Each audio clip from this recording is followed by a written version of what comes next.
Dude, Dave's the best. He's literally the nicest man that ever lived. I love Dave. I used to do updates when he worked for MLB Network Radio for a short time, right after the Sirius XM merger, and I was his update guy. And he's just really? like the nicest dude. Yeah, I love Dave. Yeah, like how this whole thing got started was on my birthday. I did this huge giveaway on Twitter and got all these companies and stuff like to help me give stuff away. And Dave was one of them. I reached out to see if I could get like any memorabilia or anything, but he doesn't collect, so that was like the one thing. But he's like, yeah, I'll retweet it, and then that's how I found Abe. He was actually the person that like made the poster for me, and I came out and I was like, I want to do a podcast. He's like, dude, I want to do a podcast. I'm like, perfect. And we did our first 2 episodes like a regular sports show, and I was like, that's fun, but I like talking, like interviewing people, getting to know people. Right on. And I just hit Dave up, and Dave's like, yeah, but I can do tonight. And I'm like, oh, shoot, we're not ready. Like, we have no idea, like, anything about this. I'm like, and Abe was out, he was, like, out on the town, and I'm like, he needs to do tonight. And he's like, let me see. Gets in, and, like, we, like, figured out in, like, 15 minutes. And I think Dave kind of did that on purpose in a way. Because, like, if you want to talk to me, you're going to talk to me on my time. And It kind of really taught us a few lessons right off the bat. Like, this is a, like, fly-by-the-seat pants business. Yeah. Like, you always got to be ready. You never know, like, when somebody can talk or when not. Yeah, no, you're definitely right. And it is fly by the seat of your pants. That's a great way to describe it, so. But yeah, all our guests have been great. I'm surprised the people, like I've listened to you on MLB radio. I knew who you were like before I even like wrote you, and I'm like, and you said yes. I was like, this is awesome. Like, I have family in Phoenix. Like, I know a lot about the Diamondbacks. Yeah, I have cousins that live in Scottsdale. My cousin actually owns Chaser's Bar. It's been closed down for like 8 years. It's on Scottsdale Road. But yeah, he actually, his big claim to fame that he tells the family is when the Diamondbacks won the World Series in 2001. He was one of the people that jumped out from left field and ran onto the grounds. So like the big like photo that they like sell like when for like the World Series and everybody's celebrating and it's shot from left field. Yeah, he's one of those people that's getting tackled. Nice. That's awesome. So that's like he tells everybody. I've been to the ballpark a few times. I really do like what are the Chase Stadium? Chase Field, Chase Field. I like how it's set up a lot. I mean, it's similar to all the ballparks I grew up with, Safeco and Miller Park. Yeah, I think that those are good comps for it. I mean, it really reminds me a lot of Miller Park. I mean, obviously, I lived in Chicago for a long time, so I went to Miller Park a bunch before I ever went to Chase, and I think they're incredibly similar from layout, structure, to the restaurant in left field, the Fridays in it. So, like, I think they're very, very similar, which makes sense because they were built at the same time.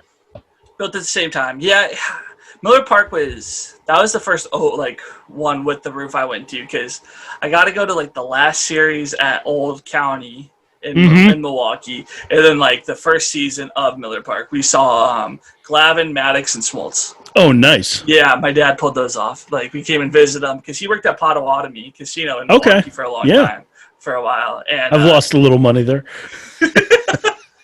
And have I ever lost money there? Yes, like 2 years ago. That's the last time I was in Milwaukee. My grandma passed away, and we went and lost a bunch of money at the casino.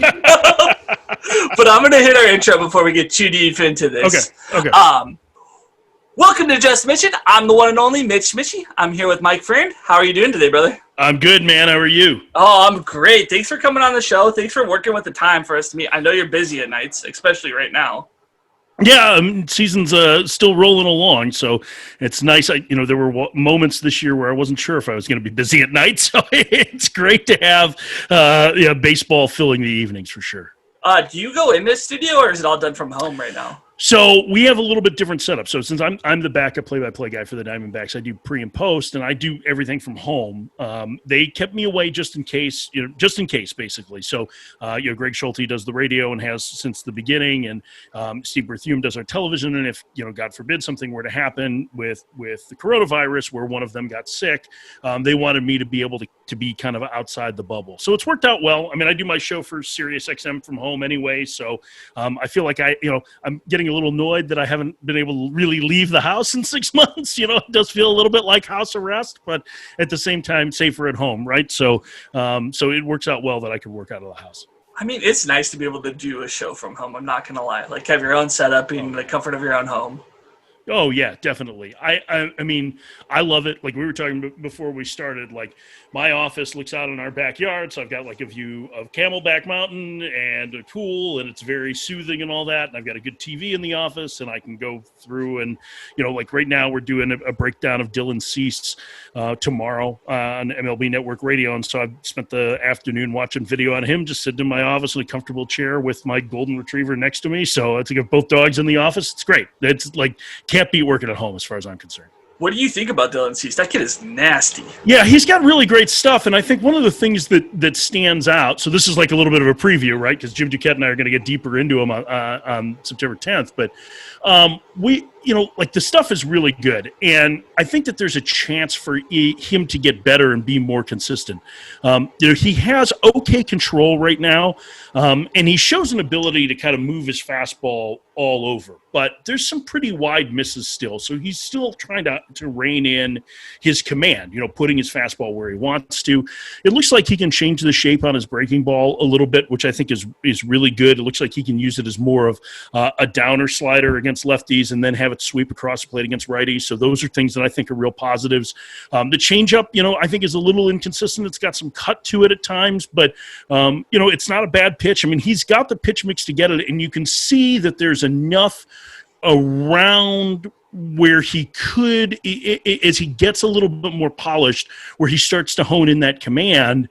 And it's funny, like the comp that I've kind of I was thinking of this, and maybe it was dangerous to think of this going into watching him pitch, but I feel like it's fairly similar to like Dinelson Lamet with the Padres, where you looked at him a year ago and you saw this unbelievable stuff, but he wasn't always, he was a little loose with his command. Cease misses in the middle a little bit less than Lamet used to, but you could see the elements were there to be a really dominant pitcher. And look at what Lamet has done this year. He's taken another step forward. They're both, have had Tommy John surgery. Cease is a little bit further on in the recovery process. So, do you have TJ too? Yeah. Oh, it sucks. Yeah, no doubt. It sucks. And I had TJ 10 years ago. Oh, really? Oh, God. But you're in the club, right, man? You've got the scar. So, like, you can just walk up to any pitcher and be like, hey, man, I'm like. And, like, I scar bad. So, like, I still, like, have the stitches scars, too. Like, I don't, my whole left arm, like, funny story, like, 3 years ago, no, that's not 3. It's like 5 now. I was working at a bar and I tripped and I had like all these ketchup bottles. And it was late at night and like I was in the back, like putting the stuff away. Somebody put a generator with a black blanket. And I went up and over. So now I have like more scars up on this arm. Oh man. It's like my poor left arm is like has like the 8-inch Tommy Johns plus like where they took everything. And then it has like all the other scars up here. It's my luck. Do you think like this White Sox team's gonna be gonna be dominating the AL Central with like Cease, and then you got Robert, Moncada, Eloy Jimenez. Like as it just keeps popping up, Brady's bat's ridiculous right now. Yeah, and think about this, like going forward, they're going to have Michael Kopech too, who's going to be, really important for them. And Lucas Giolito is pretty dominant. So are they going to be the dominant team in the American League Central? I mean, I think that they're definitely going to be at the front of the division. I think Minnesota has not received enough credit for how deep their farm system is, and they are going to be formidable. Cleveland is going to have to take a reset here in probably about another year, where you're going to see them take a little bit of a step back, be okay but not great, I think. But they also have a really good player development system. So I think the White Sox current window is probably like the next 4 to 5 years, and I think that they have a chance to capitalize on it because they do have star power in that lineup with specifically with Moncada and Robert and Eloy Jimenez. I think they've got 3 guys that will garner MVP votes over the course of their career. And I think that those are guys that are, as much as Abreu has been great this year, I don't know that you can necessarily assume that he's going to continue that as he ages. But that core is a pretty dominant trio of offensive players. And then add in really good complementary pieces like Nick Madrigal. And you can see where they could be, really formidable. And, and it's funny to say, like, we talk about those guys, and, like, then you ignore Tim Anderson, who won the batting title last year, might win the batting title again this year, is really their leader in that group, and is a dynamite player by himself. So it's a really talented bunch. Yeah, very talented. I hate saying this as like a die-hard Mariners fan, Robert's probably the most exciting rookie this year because he's just raw talent. I feel like once more of the fundamentals come in play, he'll become even like better of a player. But he's so dynamic. Yeah, he's got all the 5 tools. I think he's a very good defender. I mean, I think you see that already. He takes good routes. So, like, from that standpoint, I think that there's already the fundamentals. But I think, to your point, I'm assuming it's probably more on the offensive side, right? Hitting. He gets a better idea of the strike zone, what pitchers are trying to do to him. He's going to become more dangerous. He is a bit of a free swinger. He always has been. You don't want to take that away from him. There are some similarities, I think, between his minor league numbers and, like, Javier Baez's. But man, he just hits the ball hard. He seems to do something crazy almost every day. Like, the guy is an immense talent. And I remember when the White Sox were going after him, and the White Sox and the Cardinals were heavily involved. And I was talking to Jesse Sanchez, who covers a lot of the international signing for MLB.com. Jesse's a good buddy of mine. And I was like, what's the word on Robert? He goes, dude, he's a lot like Cespedes, only better. And I was like, come on. Like, like, you're talking about a star-level player at Cespedes. He goes, man, I'm telling you, Luis Robert is going to be unreal. And the fact that he's hit the ground running and performed at this level, I mean, I didn't anticipate that. I thought there were going to be some early struggles with him because of the swing and miss, but he's just so naturally gifted as a player. God, he's amazing. Well, I feel that's the same way as Kyle Lewis. I thought Kyle Lewis was going to struggle this year at first, just because how well he ended last year and all that success kind of, I thought, would make his head a little big. And then he comes out right away. Him. No, not him at all. Because I didn't really jump too much into prospecting till this year and really getting to know the minor league level and the younger players like I should as a Mariners fan, because I was so stuck on. I mean, my favorite Mariner right now is Mitch Haniger, and he hasn't played for almost a year and a half. And we don't know if he's going to be a play for the Mariners again, if he gets traded or something, because they are so deep in the outfield, especially how they just keep picking up people for the outfield positions. Like, who would have thought they were going to trade for Taylor Trammell? Yeah, that shocked me. But who do you think is going to win the Rookie of the Year? That race is so close right now. I mean, I think it's probably Robert. I think he's got enough buzz. But to your point, Lewis has had a tremendous season. And, it slowed a little of late, but he's still, 300 batting average, 400 on base, 500 slug. He's playing center field. I think the biggest thing for him is that he looks healthy. I loved him in college. He was like, the Mariners have actually, like, they've stolen a lot of my favorite players in the draft over the last couple of years. So Lewis, the 3 pitchers they've taken the last 3 years were guys that I really liked. I really loved Logan Gilbert, who is pretty close to the big leagues, and I really liked Emerson Hancock a lot, who they took this year. But Lewis was a guy who had a very significant knee injury in his first year in pro ball, and that, I think, took a long time and multiple surgeries to recover from. And now that he's healthy, he is showing off what we saw when he was in college. And I think the other part of it is that he has been as good as anyone in that organization in buying into their philosophy on controlling the strike zone. And I talked to him in spring training, and just a little bit about that. And he gave really complex answers for a young player in terms of his understanding of what he needed to do to be successful and what the organization was asking him to do to be successful. So really, really impressive kid, and really impressive in the way that he's grown. But it's so exciting to see him. Like, I was really worried that the knee was never going to fully recover, but he's played a heck of a center field, and it's really exciting watching him. Their core is going to be really good with Lewis and Kelenic and Julio Rodriguez, who I don't know if you've had a chance to hear interviewed yet, but oh my God, what a personality. Like, that kid's going to be he's going to be a fan favorite, because he reminds me a little bit of Eloy Jimenez in that regard, and that he's got this kind of really lovable big personality. And I think those guys are really going to carry the Mariners for a number of years. I've watched him with Angie Minnick on Mariners All Access. Yeah. I think she's talked to him a few times, and he's very quiet, from those interviews. But they're early in the morning, spring training. It'll be fun. I mean, and especially now they have Trammell in there, so that could be the Mariners outfield is J-Rod, Kelenic, Kalu, and then you add Trammell into it. Yeah. and then Evan White at first base. He's had some issues hitting that as of late. It's coming together, I think, more. Yeah. I mean, I think it's been a lot of bad luck because he hits the ball hard and he hits it at a good rate. It's just he's always hitting it at somebody.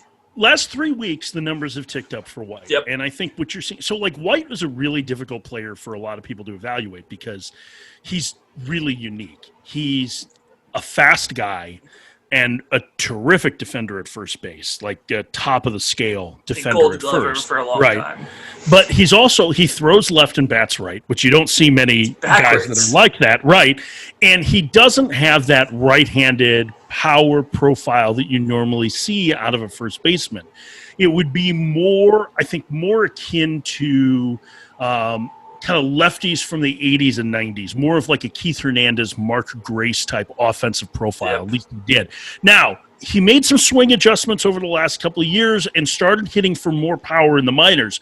So maybe that changes some. And granted, like 25 homers isn't what it was 25 years ago in terms of where the value lies in it, or 35 years ago where the value lies in it. It's just a little bit above average. But if he were to be in that, be a slightly above average power force, the fact that he's able to get on base, he runs extremely well. Like, he legitimately is a stolen base threat. And with that kind of defense, you're looking at a very, very unique player, one that it's hard to pin down a comparable for. And those are the players that are really fun, the guys who are incredibly unique. And I think that that's one of the things about White that I really appreciate. It's just so versatile because, like, if he could go play in the outfield too, I think. Like, 100%. He's that talented. The Mariners have a lot of that right now. They have so many guys that can play anywhere. I mean, Shed Long last night played in left field, and he's a second baseman. Got D out in the outfield. Dylan Moore, they're putting him more at second base, but he can play anywhere. He's probably been my favorite breakout player for the Mariners that I didn't really see having a big season. I knew Kyle Lewis was going to come out and have a good year. I just didn't know when it was going to happen. Right. But Dylan Moore's definitely been that guy who's starting to build some star power. Yeah, I mean, he's been great for them, and the fact that he can move all around is really nice. And, I don't know if it's going to be quite to the level of production that he's had through these, 100-some-odd plate appearances, but, he's a really valuable player. And I think one of the guys that's going to be interesting to watch is one of the guys I got from the Padres in Ty France, who has big power from the right side. Again, his numbers look really good because he's only had about 50 plate appearances this year. But if you go back and look at what he did in AA and AAA, the numbers are pretty loud. And granted, everybody in AAA hit really well last year because the ball was flying. But he has an idea of the strike zone. He's got some pop, some significant pop, and he might be able to play third and first. Like there are some things I think that are really intriguing about France too, and I know that the Mariners believe as well. Do you think the Mariners will make this big postseason push that we're seeing, or do you think it's going to start falling off? Because we're about to play your Diamondbacks. Yeah, the Diamondbacks haven't been playing necessarily well or consistent. So I think last night that loss was, once again, always to the bullpen. The bullpen for the Mariners is a struggle. The starting pitching, it's getting better, but the poor LJ Newsome, guy, what a story. 28th round draft pick, and then takes a 103-mile-per-hour fastball off the pitching wrist. Yeah, it was a bummer last night for him. And, it was a tough loss. I mean, they had a 5-1 lead in that game, and to lose to the Giants is rough. Can they make the push? I'm a little bit skeptical, and I think they're just not quite ready for prime time. And they have the toughest remaining schedule of any American League team. In fact, I believe they have the toughest schedule of any team in baseball in terms of their opponents winning percentage. It's so rough. Yeah, it is not easy. I mean, the Diamondbacks are the one team I think that they play the rest of the way that has a losing record. And so it's going to be difficult. If they're going to get there, they are going to earn it. 100% they are going to earn it. Who is your dark horse that's going to make a big playoff push that people aren't expecting? That's a good question. I don't know if I have a real dark horse in it. One of the teams that interests me a little bit is Philadelphia. I really like their lineup. I think they have a couple of very good starters in Nola and Wheeler that can anchor that rotation in a playoff series. I like the bullpen moves they made, although those guys have not pitched well since they got them. I think their ERA is over 7.5, but I think that will change over the next couple of weeks. I think they're a team that is well positioned to do well in the postseason, potentially, that maybe doesn't have the attention that some of the other teams have received, or at least of their talent, of that kind of same talent level. I think they are capable of running down the Braves. Braves' schedule is much easier, and the Phillies have a lot of doubleheaders. In fact, they've got a 7-game series in 5 days against the Marlins coming up this weekend, which does not sound fun, and that's part of 5 doubleheaders in 15 days for them. So we'll see how they survive it, but I think that that's a team that could be dangerous in the postseason. There are a lot of things that I really like about that group. Harper, he's been cooled off a little bit, but he's had a very good year. JT Realmuto's had an MVP caliber year. There are some really good offensive players in that lineup, and they have an excellent manager in Joe Girardi. So that would be a team that I would kind of look at as, if I were looking at a dark horse among the likely playoff teams, I would say that that's them. That would be my first choice, I think, would be Philadelphia. I would say right now it's the Orioles for me, because I had them at the bottom of everything, and they're a huge surprise for sure. They're second. I mean, they're second place in the East because the Yankees can't figure it out right now. Are they second place in the East? They're fourth. Fourth. Toronto is second place. Toronto's second. Really interesting. Baltimore's only a half game behind the Yankees. Yeah, and you're right. I mean, like that. It's a fun story. The question is, like, you've gotten this far, right? What would be about a quarter of the way through a regular season with this level of success? Can you continue to do that? That's the real question. Can they do it for another 20 days? And I don't know if that's the case or not. We'll see. They're going to take it day by day, and they're going to empty the tank to try and win these games, and maybe they can sneak into the playoffs. It would be a great story if someone like them or the Mariners or the Marlins ended up making the postseason. I'm just a little bit more skeptical about the teams in the American League in that. The Marlins, I actually think, are kind of interesting because they can really pitch, and they too have a really dynamic 1-2 punch in Sixto Sanchez and Pablo Lopez, and those two guys could match up really well. That would not be somebody I would want to see in a 3-game series. Like if you had to face those two guys, even if you were the Dodgers, like you feel like you've got a chance against them because they're so they've been so successful and they have such good stuff. And you remember where Pablo Lopez originally signed, right? No, was he a Mariner? He was part of the trade for David Phelps. Oh, was he really? Marlins. Yep, Mariners traded him to Miami for David Phelps. I don't want to remember that one. Talking about trades, I mean, it's hard. Like as a diehard Mariner fan, like I won't like jump in and like say I have a favorite player in the last like 4 years because Jerry Dipoto just gets rid of him. The only person who's not moving is Seager. Kyle's going to stay there. I think Kyle will retire a Mariner if he can continue to play healthy. I mean, I heard somebody said, I can't remember who it was, it's en route. They think Kyle Seager has 8 years left into him. That's going to put him at 20 years in the big leagues. I think maybe 3 to 4 years. Yeah. He's very productive. His glove is ridiculous. He's been really good for more than a year now, after a couple of down seasons that were really brought on by injury.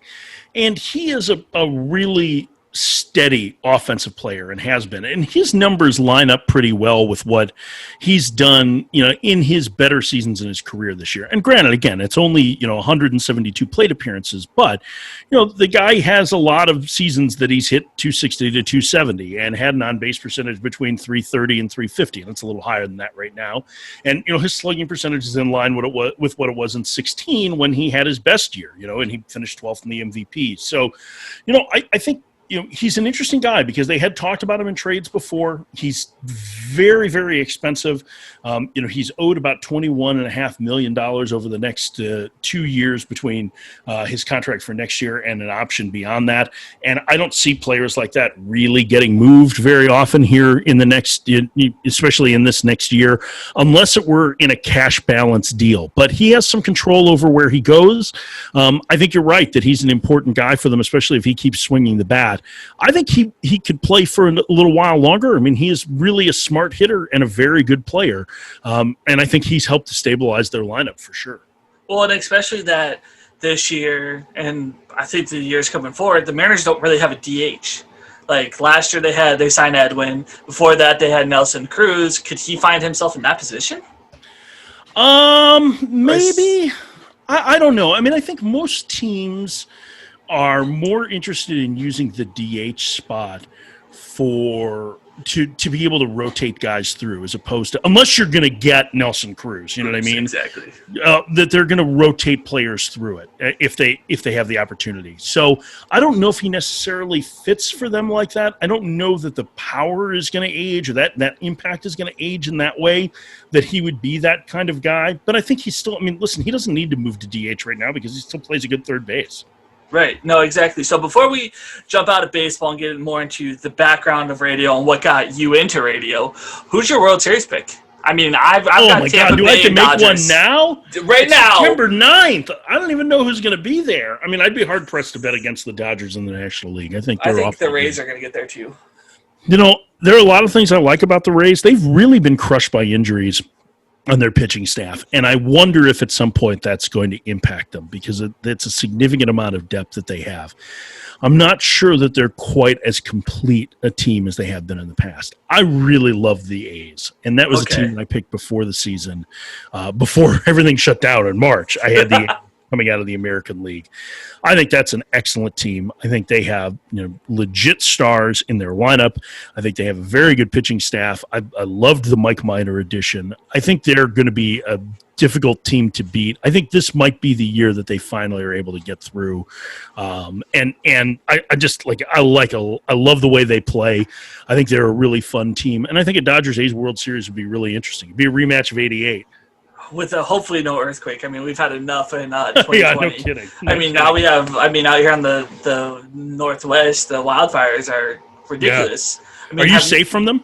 Yeah, I mean, I'm in Beaverton, so not too bad. I mean, definitely yesterday was terrible. The day before, so what's today? Wednesday. So Monday, we were I was out grilling and stuff, and I looked up and I'm like, wow, it's really cloudy. And I go on a daily walk and I'm like, why can't I breathe? And I get on my phone and I'm like, oh, it must be wildfires. The last 5 years we've been getting really kind of used to them. I don't want to say that in a good thing, but I think 3 years ago we had ash falling from the sky. It looked like it was snowing because it was so bad. I mean, it's unfortunate that it's happening and that it keeps happening, and especially that it's normally it's just in California or it's in Washington. Oregon kind of doesn't always get hit, and now it's the whole West Coast is on fire. Yeah, we even had the smoke from the California wildfires in Arizona yesterday. So it was really hazy, and it was all from the smoke from the wildfires. Well, and it doesn't help with this wind. The wind that we have right now is 15 to 25 mile an hour gusts. Just makes it worse. It makes it awful. I mean, I'm praying for the people that are having to really deal with it and move out of their house and be not evicted, but evacuated and try and find out where they're going to go next. That's a scary feeling. I couldn't imagine. With my anxiety and stuff, I'd be freaking out. Yeah, I totally agree. So anyways, what got you into radio, man? How I couldn't hit.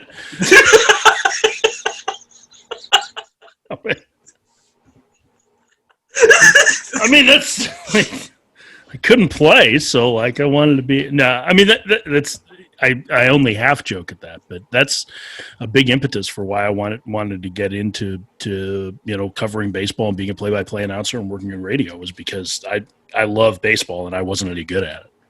Has it always been baseball, or is there other Always. sports? Always. I mean, listen, I enjoy the game of football. I don't enjoy the football product currently. I think it's not, there's a lot of reasons why people don't seem to enjoy football. And this extends to both college and pro to me. It's just a slog. I like giving up a couple of hours, a day or on a Sunday to be able to watch a sporting event, not give up half my day. College football takes 4 hours now to play, right? I think as much as, and I do think baseball has a pace of play issue, football has a significant pace of play issue, and it drives me nuts. So I don't enjoy some of the ways that they haven't necessarily protected the players in the NFL, especially when it comes to concussions and what's happened long-term and for their long-term health. So I think those are a couple of the things that have kind of soured me a little bit on the league, but I love the sport. And I like basketball. I like hockey. I mean, I like all the other sports, but baseball's always been my passion. I mean, you got them all out where you live for the most part. Yeah. Yeah, you have them. Yeah, you have them all. Here in Portland, all we have is basketball. I mean, we have a rich minor league baseball history out here. It's Sure. really, really unique and fun if you like dive down into like the Portland Beavers, because I was a season ticket holder the year before they moved to Right. Tucson, and then ended up being the El Chihuahuas, Paso, yeah. El Paso. And if you go back further to like the Portland Mavericks in the Northwest League, and obviously Hillsboro, is obviously the Diamondbacks affiliate, which isn't too far from Portland, right? And a really nice spot to see games and good place to go. You're right. I mean, there's great tradition. The old Pacific Coast League has really great tradition there. Got a hops ball right here. I love their logo, man. It's one of the best. I was working in a sports store, like part-time, like bartending, and then like since I was like 16, I worked for Just Sports until I was like 22.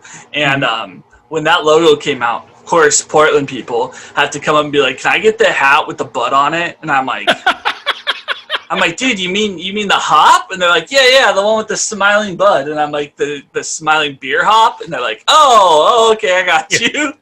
Like, wrong vice.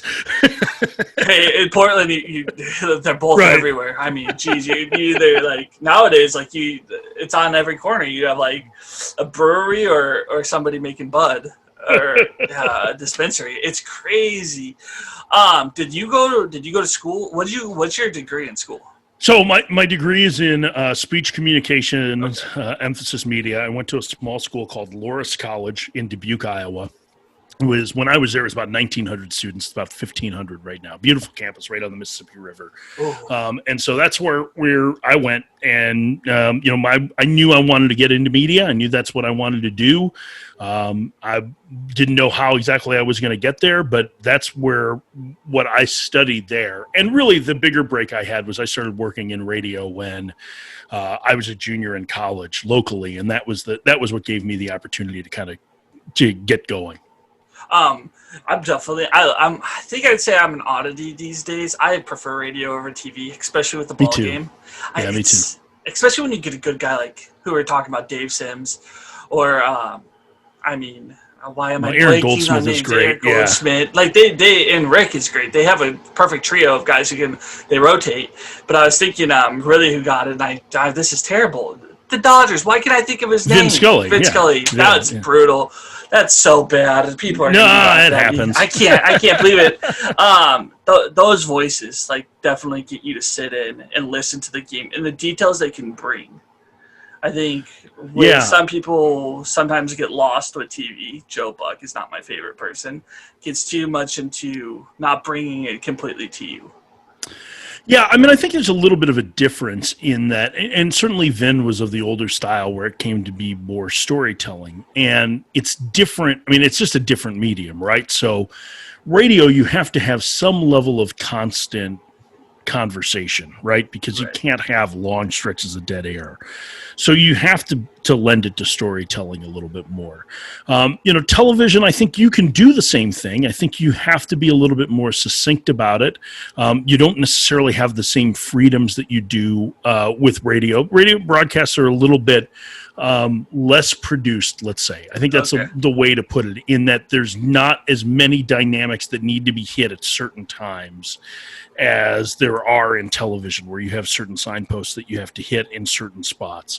And so I think that can lead to some of that. But I mean, there's also a romanticism to baseball on radio. Like, I love baseball. I don't necessarily consider myself romantic about baseball. Like, I don't like to wax poetic about the joy of the game and the beauty of it and all that stuff, because I think a lot of that's just eyewash.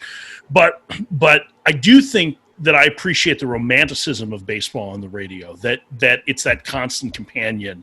And they work so well together because radio is kind of like that old friend that you always have, right? It's just kind of there in the background, like you're always hanging out with. And baseball is a daily sport for 6 months in most years. And so being able to have that, they partner together really well in that regard. No, especially even sports radio. Like, that's what I love music, but I prefer to turn on sports radio and listen to that. Just, I hate watching it on TV, especially like the arguing shows and stuff. I just like something like this, two guys talking and like covering sports in that way. I think we've got into this reality TV of sports in a way where it's fun to scream at each other and that kind of thing. Do you think that that got developed with Mad Dog kind of as the first one to do it, and it came more over to now we're seeing First Take and what Skip Bayless is doing. Yeah, so I lost you there for a second. Okay. You were asking about the kind of the way Mad Dog and Mike Francesa kind of they would argue shape the industry. Yeah, they shaped the industry. Do you think that's why we're seeing more of that on TV, even though that started with radio? Yeah, I think that's probably fair. I mean, I think the success of those shows are probably it. I mean, I think it probably extends beyond just sports in that there is this kind of embrace debate mentality that you want to try it. The best way to get reactions out of people is to say something that's either controversial or to try and take on heated topics in a heated manner. And I get that. I don't necessarily agree with it. I mean, I think when you're trying to do that, you often let facts just completely go by the board. And I think that facts can always help to create an interesting story. And I do think that it takes a little bit more prep and more time to flush things out rather than just throwing out something and making assumptions on it versus trying to kind of talk through, seeing both sides of an argument, talking through discussion points with it, and really providing color and depth. And so I think that for a short term or for short bursts, I think that kind of confrontational conversation probably has some benefits. But I would be exhausted listening to that or watching that over a long period of time. I would be like, man, okay, that's a lot. Like let's cool it down a little bit and let's have some conversation and have some fun. So I think that there's to each their own, I guess. But that's kind of the way I view it. Yeah, I think the best guys who have done like that, like in burst, is PTI. I think Kornheiser and Wilbon have done that perfect because they can have their conversation and then argue their points.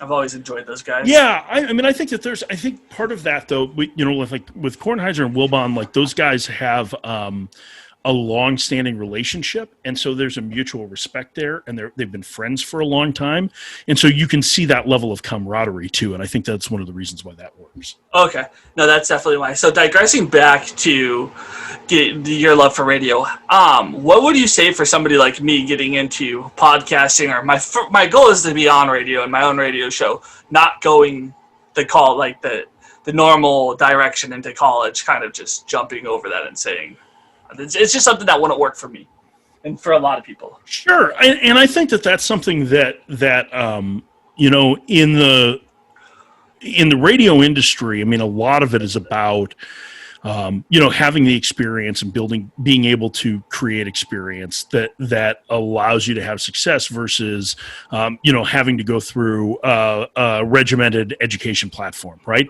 So, I mean, there are a couple things that you want to do. You may not necessarily like to be in school, but you do want to study, right? So you want to study your topics. You want to be well-versed. You want to be well-versed in things outside of just, sports or a chosen sport. I mean, some of us are really lazy and we only focus on one. So, but like if you wanted to look at multiple sports, like you learn as much as you can about them, the process, talking to as many people as you can about, what you can learn to try and make decisions and inform your opinions. But I also think outside of that, like I think part of it is just getting experience and building, structure. So a podcast is actually a really great way to do it.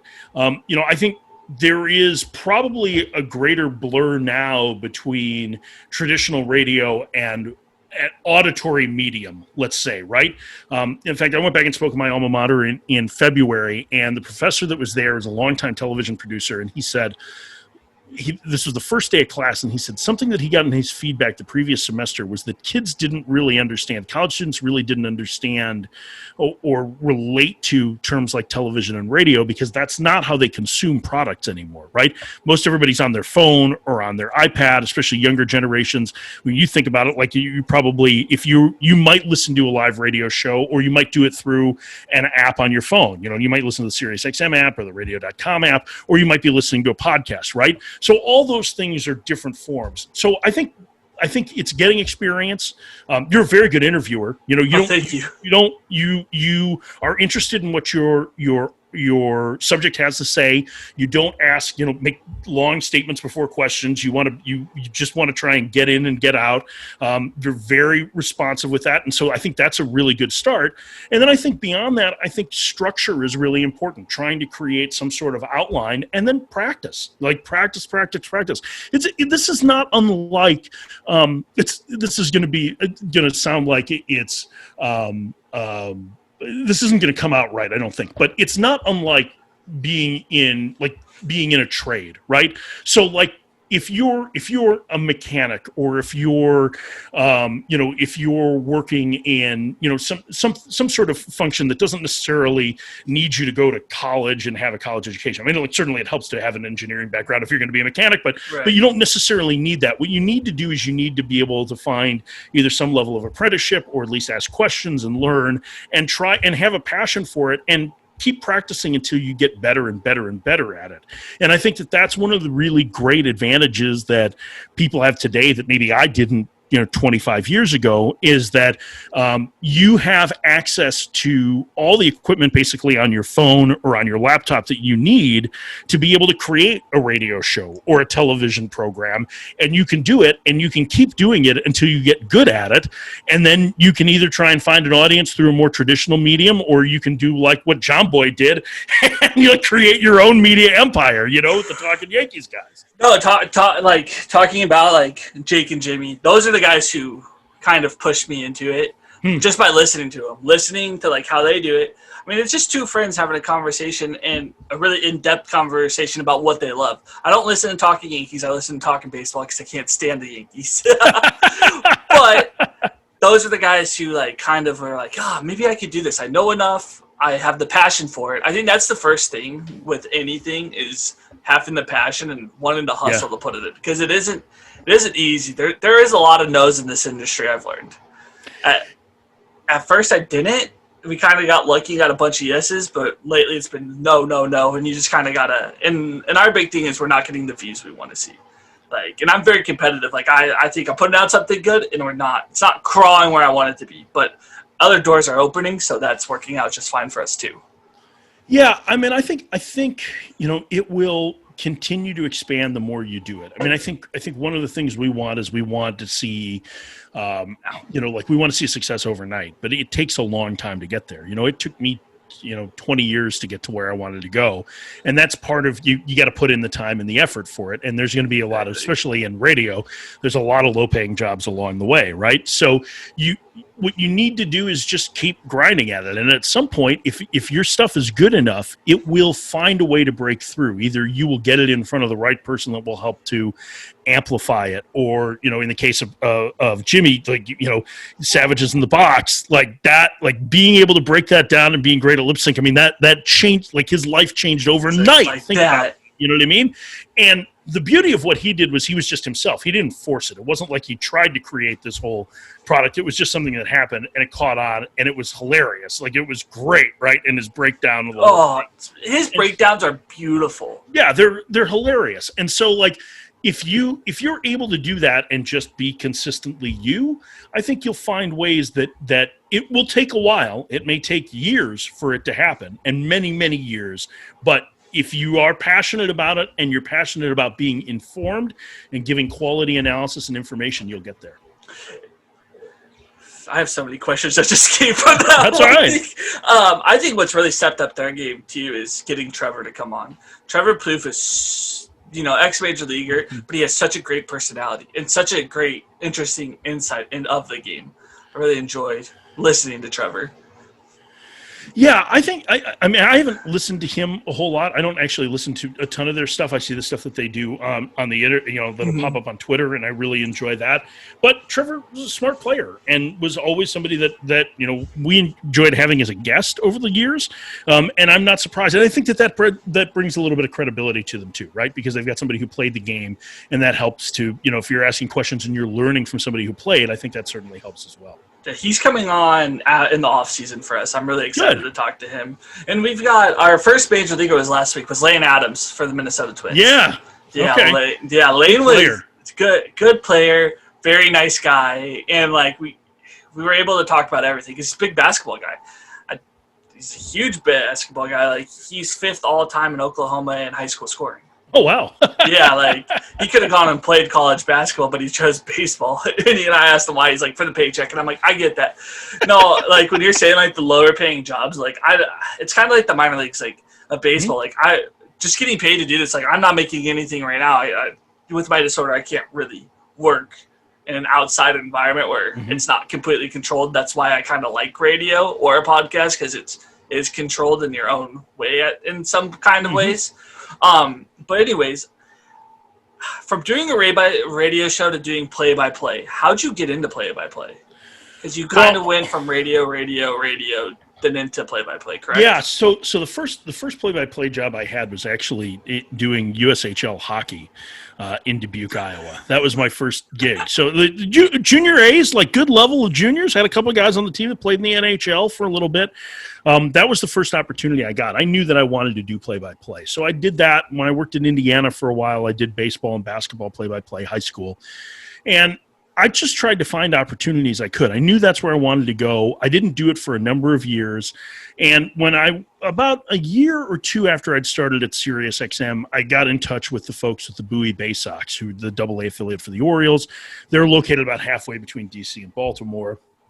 They didn't have a radio affiliate. And I said, hey, if you do an internet streaming broadcast, I'll come and do the games for free for your home games. And they said, okay, yeah, great. So it was actually a coworker of mine still, Grant Paulson and I started doing them together one year. And then I did a second year when they had a more full-time broadcaster who's actually now a producer for us at SiriusXM, Ben Gordon Goldstein. And so I got an opportunity to do like 60 or 70 games. And then I did, the Futures game for us. I've done it for, obviously we didn't have an all-star game this year, but I did 10 years worth of Futures games. Done that for a while. 4 or 5 years worth of Arizona Fall League.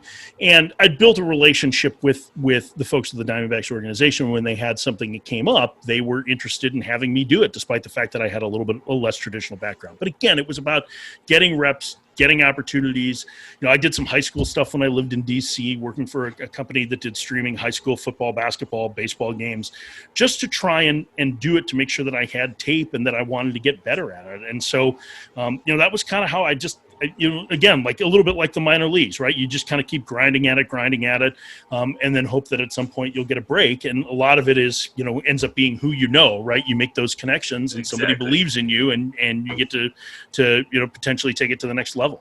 I've learned that about this business already, like being so new into it. It's a lot about who you know, not always what you know sometimes. 100%. And it's been good. Like, I've built some really good connections, good friends so far, which is a lot of fun. And it's helped me open up some doors at the same time, which is really exciting. Yeah.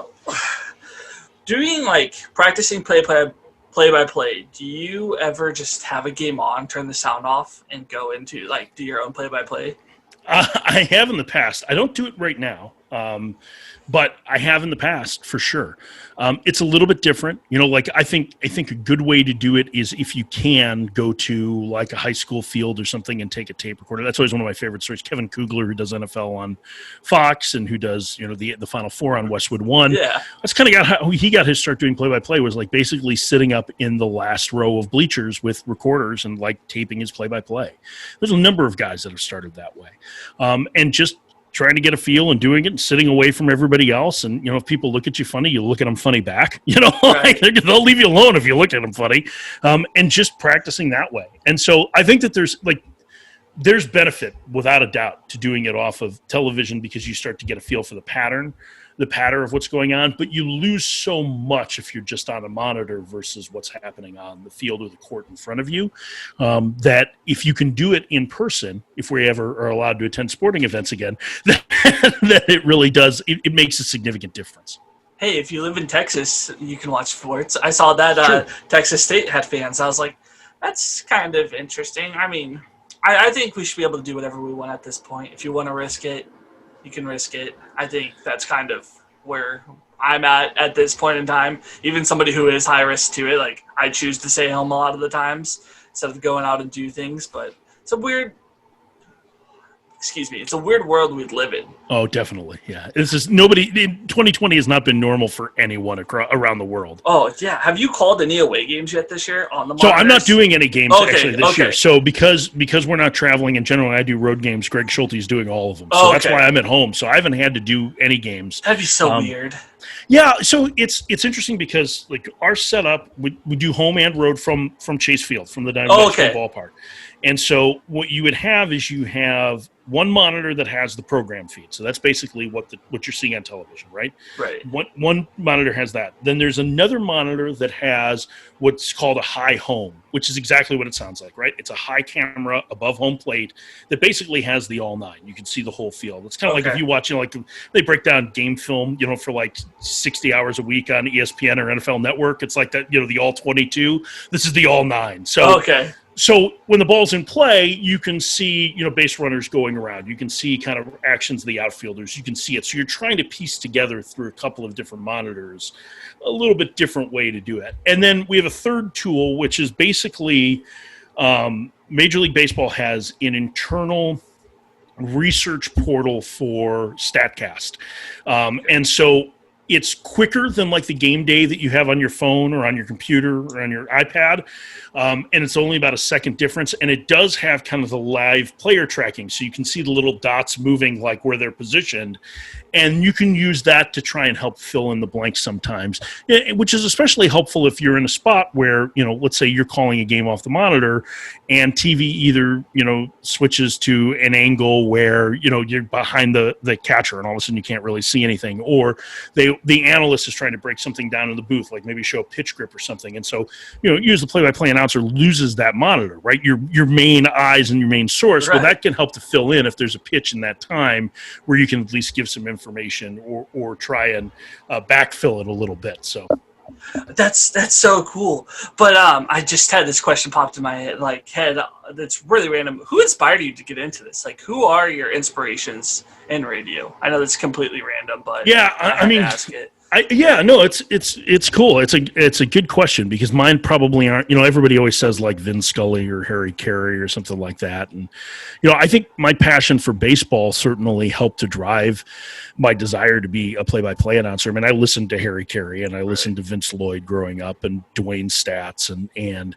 the guys who were in Chicago, Joe McConnell and Gary Thorne, and those were guys that influenced me in that.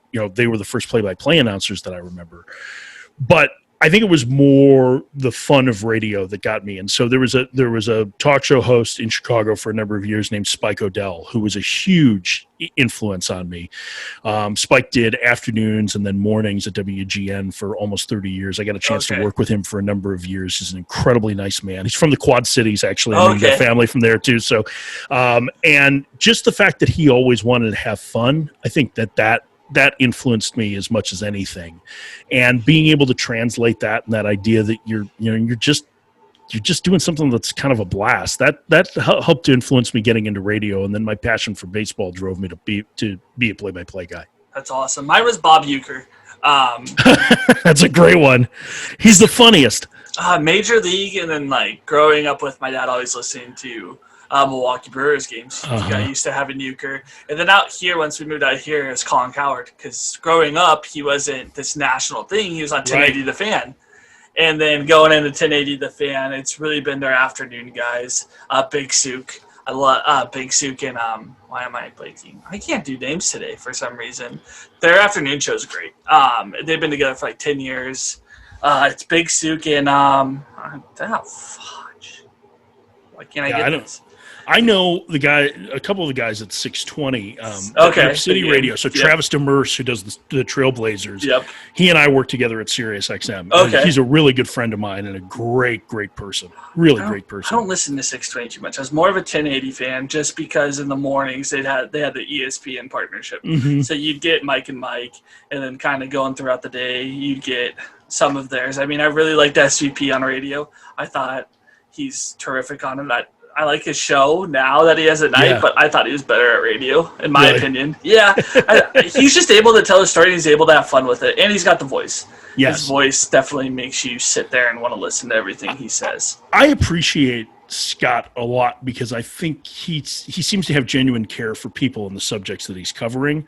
He doesn't treat, athletes as if they're statistics or numbers on the back of a card or something you just watch on TV. He treats them as human beings, and I think that's a really laudable position. I mean, I hope that I treat people with humanity. God, I hope I do. If not, you've been extremely nice. Well, it's different than being nice. I mean, it's being human. There are a There's lot of people that don't treat things. people as humans who Right. try to be nice too. So.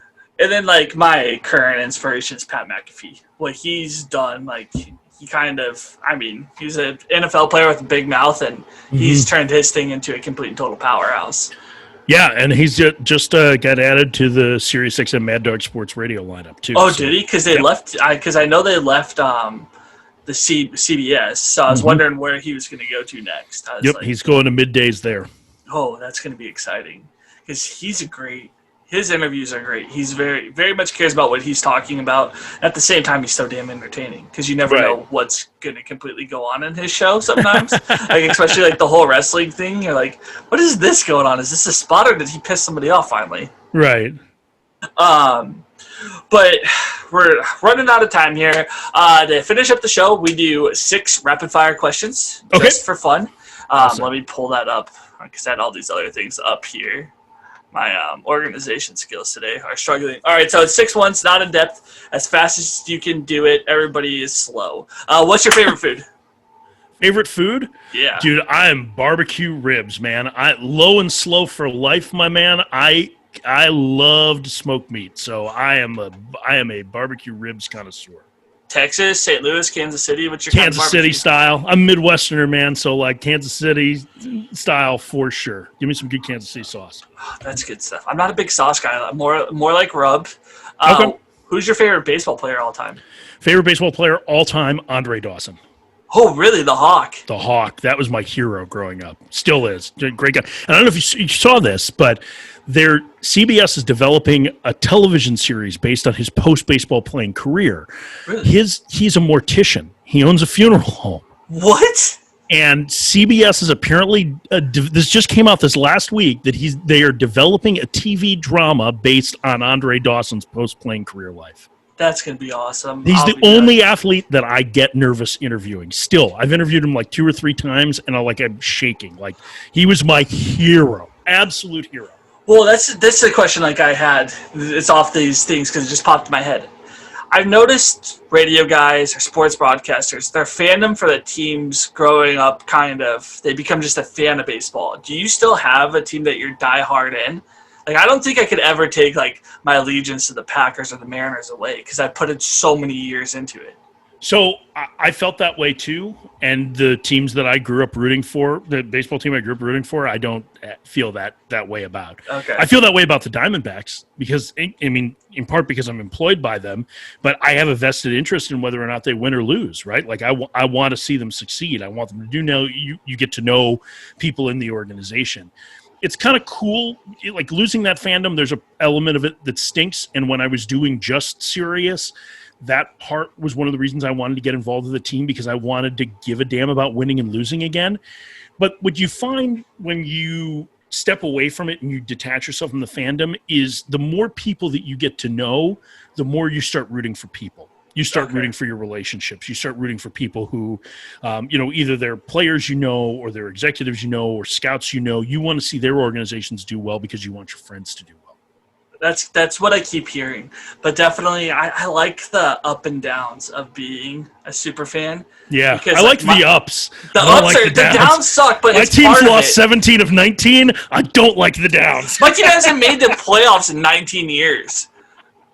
Like, it's the losing. They have lost more games than they've won. SB Nation did this great 6-part document on YouTube about the Mariners and like how weird this organization really is, and how you start to not really care if you win or lose. You more start caring about the players and kind of the uniqueness at the Mariners. I mean, they've had all-time greats on all-time terrible teams. Yeah. Ichiro never had a winning season. Felix. Yeah. Think about Felix. He'd have 300. I think he'd have close to 300 wins by now. Or maybe by now. I think he had that kind of talent. But going back into the questions, favorite ballpark? Favorite ballpark is Oracle Park in San Francisco. I have not been there yet. It's beautiful. Great. Watching it last night was beautiful. Favorite beverage? It used to be beer or wine, but I get a lot of non-drinkers. I do drink, and I like a good glass of craft whiskey. Okay, that would be my favorite. I think. What kind of whiskey? What it brand? Varies. The one that I have right now that I really like is called Triple Smoke. It's from a small batch brewery in Kentucky that I really, really, really love theirs. Corsair is the name of the distillery. Okay. So I like that. But I'll tell you, there are a couple of really good ones in the Northwest. Is it Woodinville, I believe, and Washington State has a really good white whiskey. Okay. That's excellent. One of my favorites. See, I don't drink anymore, but when I used to drink, I was a Four Roses guy. Okay. Hey, listen, I have Four Roses too. Four Roses is delicious. That is very good. What's your ideal ball game food? Ball game food? I don't love. So like, my wife is the one who loves hot dogs. That's like the only thing that she loves about a game. I don't actually know that I have an ideal ballpark food. If I'm at a game and I'm really craving something to eat, it would probably be nachos. Yeah. Oh man. Like I need 3 shots of insulin after that, and I'm not even diabetic. That's How do you get a snack in during a game? You know what? So like, it's a little bit easier when you're not doing the game than when you're doing it. If I'm doing a game, it's like, I barely have time to go to the bathroom, so I don't really worry about eating. You try and have dinner beforehand in the press box, and then, unfortunately, you get a little bit hungry afterwards, and it's right before you go to bed, and so you end up ordering crap for room service, and it's not, and that's why I weigh what I weigh. My favorite story is Joe Buck calling Brett Favre's touchdown. Have you heard about that one? I don't know if I've heard that. So he was calling one of Brett Favre's touchdown passes, and he had to pee so bad, so he's calling the touchdown as it's happening while he's peeing in a trash can. I can totally see that. There are a couple of ballparks where the bathroom for the broadcasters is too far away from the booth. And it's usually, like, I drink a lot of water. So, like, I usually drink, like, some coffee. If I'm calling a game, I have some coffee beforehand. Because I've got weird hours, right? Like, I'm up at 5 in the morning to be able to do a 7 a.m. Pacific time radio show. And that makes it, like, really tough when you have late night games and you're at the ballpark, right? So you need to have some coffee. And then I drink a lot of water during it. And so by about the 5th inning, my bladder is ready to explode. And I work with an analyst. We don't have a second play-by-play announcer. So, like, you got 95 seconds, go. And so I waddle in off to the bathroom to try and go and see if you can get done fast enough to get back and don't miss any pitches. And that's the nice thing. I bet for, like, the Mariners, because, like, Rick and Dave can just take a second. And then those guys are lucky. Oh, yeah. Final question. And I do judge everybody on this one because I think it's an important one. Favorite baseball movie? Favorite baseball movie is Bull Durham. I think that's the best baseball movie of all time. I would accept Major League, and I also, if you've never seen Bingo Long and the Traveling All-Stars and Motor Kings, that's a great one about the life in the Negro Leagues with Billy D. Williams and James Earl Jones and Richard Pryor. Well worth your time. Like, I love that movie, but Bull Durham for me is the favorite. Yeah, we got big into the Negro Leagues because we got to talk to Greg Kreindler. He's an artist, and he just did it. Big thing. Oh yeah, up here, right here is all his Topps 150 set where he drew them all, and it's all signed by him. He signed the entire set for me. Dude, that's awesome. Yeah, so I have that. Like, that will never be sold. Like, that's kind of like how I bought, like, some of my stuff is flipping cards. Especially right now, it's a big market for it. Really? So, oh man, the card game is Zion. I would say Phil Hughes and Zion have changed the card game for people. Really? And Gary Vee. Yeah, because Phil Hughes is big into, like, he has a huge YouTube channel right now. Phil's polls. And he got Matt Stram, too. We're going to talk to Matt Stram this offseason. He does stadium polls. So, like, he'll have a box of cards, and he'll go sit somewhere really cool in a stadium because he has that, access. That access. And he opens them up, and it's a beautiful view. But yeah, I would definitely say Phil's brought the game to it. Some of the I think the pandemic too. You got these just kids who are shoe collectors Mm-hmm. now figured that you can go to Target and buy all the retail cards you could possibly do, and instead of a $20 blaster, they're selling them for $40 online, and people pay the prices. Oh, interesting. See, Okay. my team sucks, so like I can buy autos pretty cheap, and I'm very like weird with like how I collect. So Mitch Hanniger's is somebody I really collect, but I only carry 17 Mitch Hanniger's at a time because that's This his is number. Yep.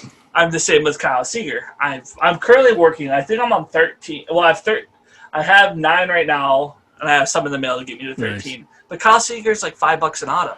Like he's very cheap, very underrated and appreciated. But like if you want to get into like Junior or Ichiro, you're looking at $300 an auto. Yeah. I don't have that kind of money. So I was a big collector. I was a big collector when I was a kid, and I actually bought off a coworker. Like he used to be huge, and I bought just like a whole trunk load of like 80s cards from him. So I have a 1980 top set that is really cool. I have a 1984, which is my favorite set, and like the two that I'm dying to get at some point. If I ever make it, strike it big and get rich, the two sets that I want badly are the 1971 tops, which is really cool. That's the one with the black bar on it and the block letters, very cool, like very early 70s. And the 1953 top set, which is the last year that they did the paintings and drawings of the players before they switched to photographs. I think that set is the most beautiful set on the face of the earth. I love that 53 top set. I like the 87. I like the wood because it's so 80s. Yeah. I've got the 87. Yep, that's wood paneling is very terrible. Yeah, if you ask some people in like the card industry right now, they'll say we're in the second junk wax era. I don't see it just because I think autographs they don't lose a player will lose their value if they're a bad player I don't think any player is bad. They just don't have a great career. Right. But some guys, like Edgar's a $20 auto. I would not ever think Edgar Martinez. Where is it? Right here. It's my favorite one I have. Him and Buhner. I can buy Edgar, Buhner, and Robinson are all $20. Wow. Right. I'll be doing, yeah. $20. Edgar Martinez, Hall of Famer. Jay Buhner, I think I paid $20. Robinson Cano was $20. But like you have like Jared Kelenic, his auto's $120 plus. Because prospecting, because he could blow up. It's like Luis Robert. His cards are ridiculous. The biggest weird card that I think right now is Jason Dominguez. His cards are ridiculously high priced. Wow. The Yankees kid. Yeah, the Martian who hasn't even played a game yet. Right. He hasn't even played a game in minor league. Before we end, I did want to ask this. What's the future of the Arizona Fall League? Are we going to have it this year? So I haven't heard anything specific on it. What I do know is the teams are going to be allowed to have instructional league at their spring training complexes and allowed to play instructional league games. So I would not be surprised if that replaces, in essence, the fall league for this year, because they'll be able to do it in Florida and Arizona. And what will happen is that you'll be able to play teams in other organizations. So it will get more players involved than you would have out of a traditional Arizona fall league. So I don't know exactly that there's going to be the normal AFL this year, but there will be action that will be happening in the complexes in Arizona and Florida starting September 18th. Oh, okay. Because some of these kids, I'm excited to see like the young kids who really put in the work. Because I think there's definitely some of these kids that just are all going to go off their raw talent, probably haven't been hitting the cage as much as they should. Then we're going to see some of these kids that we never heard of who that's what they've done every day for the last 7 months. Yeah, I think it's one of the more interesting aspects of this season is what happens if a lot of players get a lot better even though they're not playing games. I think we've seen a greater push in player development towards using that time off to help develop your skills, whether you're playing games or not. So can players get enough better without having to play 140 games? I think that's a real question that's going to be that is worth asking, and we won't know the answer really for a couple of years down the road. Minor leagues are obviously changing or going to change significantly for next year. It's a whole nother topic for a whole nother time, but I am curious to see how much players improve, because I have a feeling it's going to be that those really good prospects are going to get better for the most part at the same rate they would have whether they'd gotten 450 plate appearances this year or thrown 140 innings in the minors as they will with the amount of work that they've put in on working on their craft. Especially the taxi league guys. Like Lane was telling me about that. Like Royce Lewis, he's like, this kid is already MLB level, and he shouldn't be there yet if he didn't have that. But anyways, the floor is all yours, sir. Anything you want to promote? Anything you want to talk about? You can join us on MLB Network Radio every day on Sirius XM. I'm on from 7 a.m. to 10 a.m. Pacific time with my partner Jim Duquette, the former general manager of the Orioles and Mariners, who is very, very funny. Have great producers there, Brady Gardner and Hunter Reiser, that do a terrific show. So that's fun, and you can catch it on Diamondbacks broadcast as well, or follow me on Twitter at Mike_Ferrin. Perfect, guys. You know where to find us at Just Mitchin on Twitter. We're on Spotify and YouTube. Everybody have a great day, and thank you for coming on. My pleasure.